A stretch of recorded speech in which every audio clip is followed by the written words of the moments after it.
আলহামদুলিল্লাহ, আপনাদের জন্য অনেক বড় একটি সুখবর। এই যে 30শে জুনের পর কি হবে এই বিষয়টা একটি আপডেট আপনাদেরকে দিয়েছিলাম। এখন কিউআর পক্ষ থেকে নতুন একটি আপডেট দিয়েছে, যে আপডেটটি শোনার পর আমাদের সকল প্রবাসীরা অনেক অনেক খুশি হয়েছেন।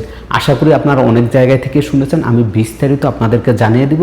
সেই সাথে এই যে তারা একটি সুযোগ দিয়েছে, এই সুযোগের পর আপনার কি হবে সেটাও একবারে ফাইনাল ঘোষণা করে দিয়েছে কিউআর পক্ষ থেকে। তাই ভিডিওটা প্রথম থেকে শেষ পর্যন্ত দেখবেন এবং ভিডিওটা শেয়ার করে দিবেন, যাতে করে আমাদের অন্যান্য প্রবাসীরা উপকৃত হয়।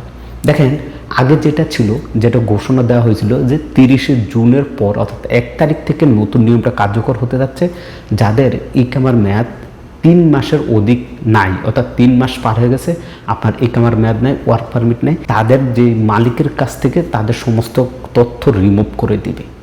এরপর কি হবে? এখন সেই জিনিসটাই চেঞ্জ করে দিয়েছে এবং আরও কিছু চেঞ্জ করছে। চেঞ্জ কি করছে?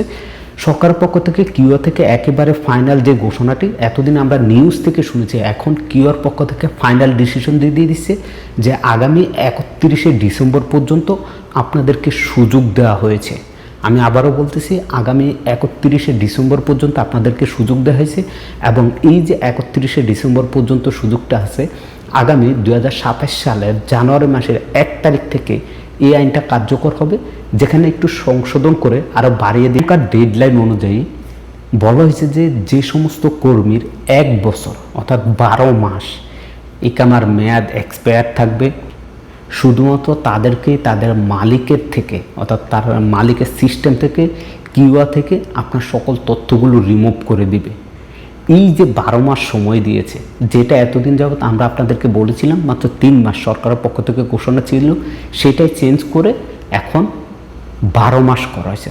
অর্থাৎ আপনি সৌদিতে নতুন আসছেন কিংবা আপনি সৌদিতে পুরানো আছেন, আসার পর আপনার একামা হয় নাই কিংবা আসার পর একামা হওয়ার পর একামার মেয়াদ শেষ হয়ে গেছে, এরপর আর আপনার মালিক আপনার একামা করে নেয় এবং কি আপনার ওয়ার্ক পারমিটও নাই, একটানা 12 মাস যদি আপনার একামার মেয়াদ না থাকে, সেক্ষেত্রে শুধুমাত্র আপনাদেরকে, যাদের ইকামার মেয়াদ দেখা গেছে 5 মাস 6 মাস আছে, ওয়ার্ক পারমিট নেই, তাদেরকে নির্দেশ দেওয়া হয়েছে যাতে করে দ্রুত করে 31শে ডিসেম্বরের মধ্যে তাদের ইকামা এবং তাদের ওয়ার্ক পারমিট রিনিউ করে মালিকরা বা কোম্পানিরা।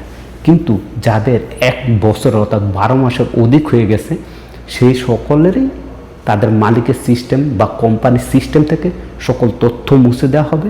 এই তো গেল ভাই সরকারের যে ঘোষণা সেটা। এইবার আসেন, সরকার কিউআর থেকে নতুন একটি ঘোষণা দিয়ে দিয়েছে। 1 বছর পর অর্থাৎ একামা না হওয়ার কারণে 1 বছর পার হয়ে গেছে, সেই সকল ব্যক্তিদেরকে টার্মিনেট করা হবে।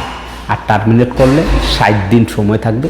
এই 60 দিনের মধ্যে আপনাকে অন্য জায়গায় কফালা হতে হবে। যদি আপনি কফালা না হন, সেক্ষেত্রে আপনার সিস্টেমে অটোমেটিক হুরুপ চলে। বলে দিচ্ছি, যাদের ইকামার মেয়াদ 1 বছর অর্থাৎ 12 মাস হয়ে গেছে, এক্সপায়ার মেয়াদ নেয়, আপনার মালিক আপনার ইকামাটি রিনিউ করে নেয়, সেই সমস্ত প্রবাসীদের জানুয়ারি মাসের 2027 সালের জানুয়ারি মাসের 1 তারিখ থেকে আপনাদেরকে টার্মিনেট করে দেওয়া হবে। অটোমেটিক টার্মিনেট হবে, এটা মুক্ত আমল থেকে এটা অটোমেটিক টার্মিনেট আসা পড়বে। আর এই টার্মিনেটটা আসার পর থেকে আপনার কাছে 60 দিন সময় থাকবে, অর্থাৎ জানুয়ারি মাসের 1 তারিখ থেকে ফেব্রুয়ারি মাসের 30 তারিখ পর্যন্ত, অবশ্য ফেব্রুয়ারি 29 হয়ে থাকে, আপনার কাছে মেয়াদ থাকবে।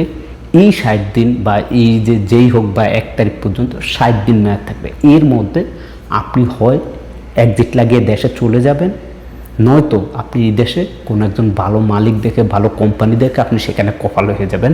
এই সুযোগটা আপনাদেরকে দেওয়া হবে। আর যদি আপনি এই দেশে ভালো কোনো মালিক দেখে কফালা না হন, তাহলে 60 দিন পর কিন্তু হুরুপ চলে আসবে। আর যদি আপনি এক্সিট লাগিয়ে দেশে চলে যান, সেক্ষেত্রে আপনি আবার নতুন বিষয় আসতে পারবেন। এটা আমার কথা না, এটা কিউআর থেকে সাফ জানিয়ে দিয়েছে।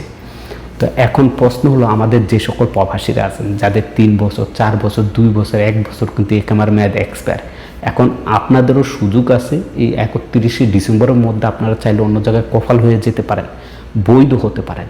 যদি বৈধ না হন, তাহলে তো ওই যে বললাম 1 তারিখ থেকে এই নতুন আইনটি কার্যকর হতে যাচ্ছে। ভিডিওটা বেশি বেশি করে শেয়ার করবেন, আমাদের হাজার হাজার প্রবাসী ভাই উপকৃত হবে। সবাই ভালো থাকবেন, সুস্থ থাকবেন। আল্লাহ হাফেজ।